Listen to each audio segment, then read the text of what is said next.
आप कहते हैं कि ईश्वर ने सृष्टि की रचना की, तो फिर मैं आ जाऊंगा ईश्वर को किसने बनाया। हाँ। मैं नहीं मानता अस्तित्व को ईश्वर के। मैं आपको अनेकों उदाहरण दे सकता हूं।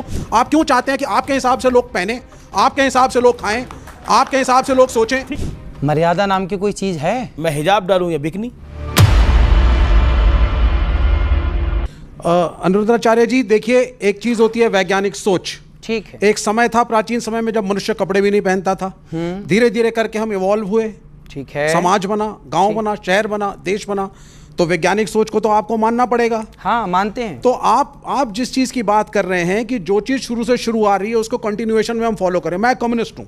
हाँ। मैं नहीं मानता अस्तित्व को ईश्वर के। भाई, शुरू से कहा जा रहा है कि जिसने हमें जन्म दिया वो माता है। क्या आप नहीं मानते कि उसे आप माता कहते हैं? नहीं, माता को तो मानते हैं। फिर आप कह रहे हैं कि शुरू से चली आई परंपरा मैं नहीं मानता। आप कहते हैं कि ईश्वर ने सृष्टि की रचना की, तो फिर मैं आ जाऊंगा ईश्वर को किसने बनाया, तो ये डिबेट अनंत हो जाएगी। मैं सबके इसका उत्तर ना विज्ञान के पास है अभी और ना किसी मनुष्य के पास। अलग अलग धर्मगुरु अपने अपने हिसाब से अपनी लॉजिक दे रही है। मैं किसी को बुरा भी नहीं कह रहा, लेकिन मैं आपसे एक बात कह रहा हूं कि शुरू से तो जाति प्रथा भी इस मुल्क में है, इस देश में है। शुरू से जाति प्रथा नहीं है। मैं बता देता हूं आपको, भगवत गीता में लिखा हुआ है वर्ण व्यवस्था है।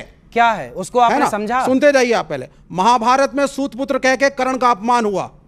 मैं आपको अनेकों उदाहरण दे सकता हूं जिसमें जाति व्यवस्था, जिसको आप सनातनी समाज कहते हैं, उसका शबरी का के बेर रही है।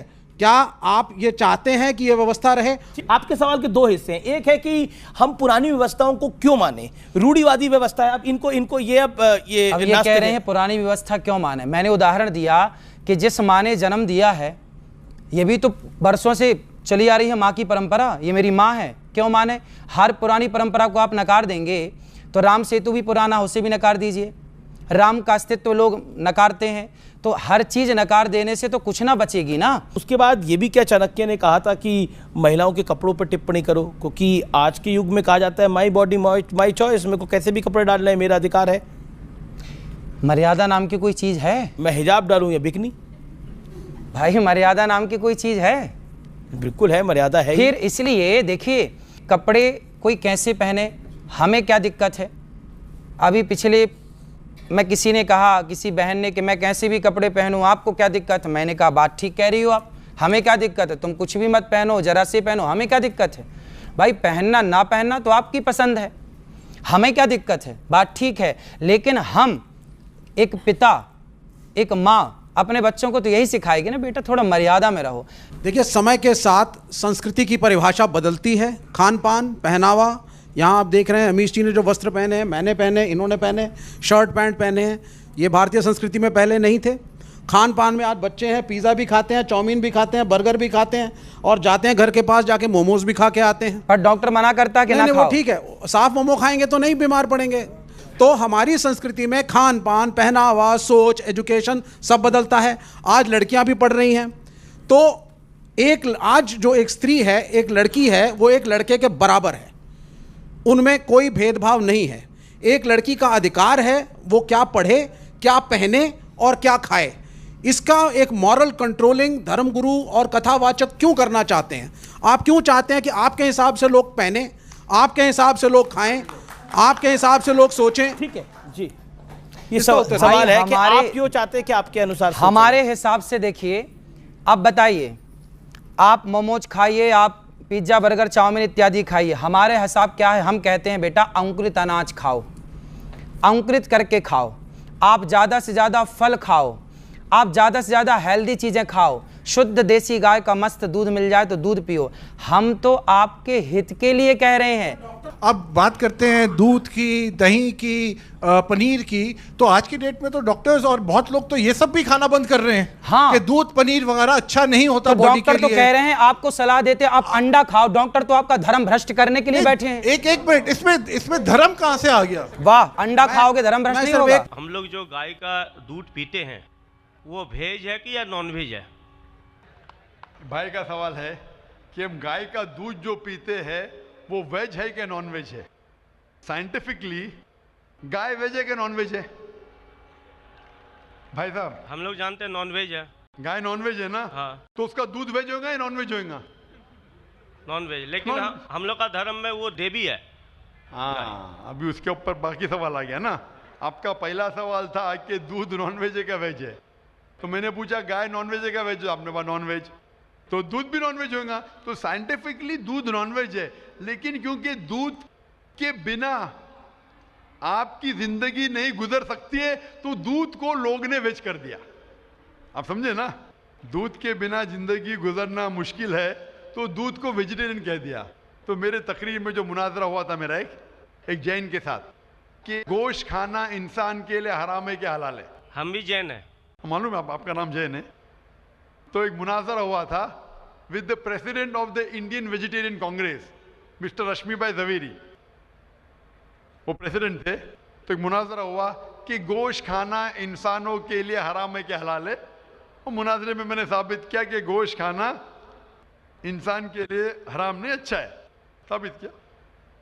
और उसमें यह भी कहा कि दूध नॉनवेज है, लेकिन सारे वेजिटेरियन दूध पीते, क्यों? आप समझ रहे ना। तो दूध साइंटिफिकली इज नॉन वेजिटेरियन। आपने कहा क्या है, हमारी देवी है। आप अगर पढ़ेंगे, जैसा मैंने कहा कि न तस्य प्रतिमास्ति, उस ईश्वर की कोई प्रतिमा नहीं, कोई अक्स नहीं। आप समझे ना, कोई अक्स नहीं, कोई पिक्चर नहीं, कोई पेंटिंग नहीं, कोई फोटोग्राफ नहीं। तो ये वेद के मुताबिक ये गलत हो जाता है। आप समझे ना। लेकिन फिर भी मैं जानता हूं कि कई किताबों में, क्योंकि हिंदू किताबें दो किस्म की है, श्रुति और स्मृति। श्रुति वो किताब जो भगवान की तरफ से आए, वेद और उपनिषद। स्मृति वो किताब जो इंसानों ने लिखी है। तो श्रुति होती जो ईश्वर की तरफ से है, और एक होती है स्मृति जो इंसानों ने लिखी है। तो मैं जानता हूं कि कई हिंदू मजहबी किताबों में, खुसूसन स्मृति में, ऐसी चीजें लिखी है जो श्रुति के खिलाफ है। ये आप देखेंगे, गाय आपकी देवी है, वो आप वेद में नहीं पाएंगे, आप नीचे वाली किताब में पाएंगे। तो जब भी कोई ऊंची या नीचे किताब में टकराव हो तो हमें मानना चाहिए ऊंची किताब। कुरान इस्लाम की सबसे ऊंची किताब है। कुरान से कोई भी किताब टकराई तो हमें कुरान में मानना चाहिए, उस किताब में नहीं। आप समझे ना। तो इसी तरीके से अगर आप वेद में पढ़ेंगे, वेद में लिखा है कि खुदा का कोई अक्स नहीं, तो अगर वो मानेंगे तो हमें मानना पड़ेगा कि खुदा का कोई रूप नहीं। तो ये कहना कि गाय देवी है, ये कई पंडित कहते हैं कि हम जानते हैं कि खुदा एक है, हम जानते हैं ईश्वर एक है, लेकिन हमें कंसंट्रेशन के लिए हमें बहुत बार मूर्ति का सहारा लेना पड़ता है। पंडित लोग से मैं बात करता हूँ कि आपकी किताबों में साफ लिखा है कि भगवान एक है, ना उसका कोई अक्स है, ना कोई मूर्ति है, ना कोई पेंटिंग है, ना कोई पिक्चर है। तो वो कहते हैं हम मानते हैं ये बात पे, लेकिन क्या कंसंट्रेट करने के लिए पहले शुरुआत में हमें अक्स की जरूरत होती है, एक मूर्ति की। जब हम हायर कॉन्शियसनेस पे पहुंच जाते उस वक्त हमें जरूरत नहीं पड़ती। तो मैं उनसे कहता हूं मुसलमान हायर कॉन्शियसनेस पे पहुंच गए, हमें कोई अक्स की जरूरत नहीं, हम ईश्वर को डायरेक्ट मानते हैं, डायरेक्ट इबादत करते हैं। तो इसी तरीके से कभी भी टकराव होता है मजहबी किताबों के अंदर तो ऊंची किताब को मानना चाहिए नीची किताब के बनिस्बत। तो ऊंची किताब में लिखा है कि ईश्वर का कोई अक्स नहीं है, आप समझे ना। फिर भी आप देखेंगे लोग अपनी मजहबी किताब को नहीं मानते। तो मेरा यही कहना है लोगों से, चाहे मुसलमान हो, जैसा मैंने कहा कि कुरान को समझ के पढ़ो, मैं कहता हूं हिंदुओं से कि आप भी वेद को समझ के पढ़ो।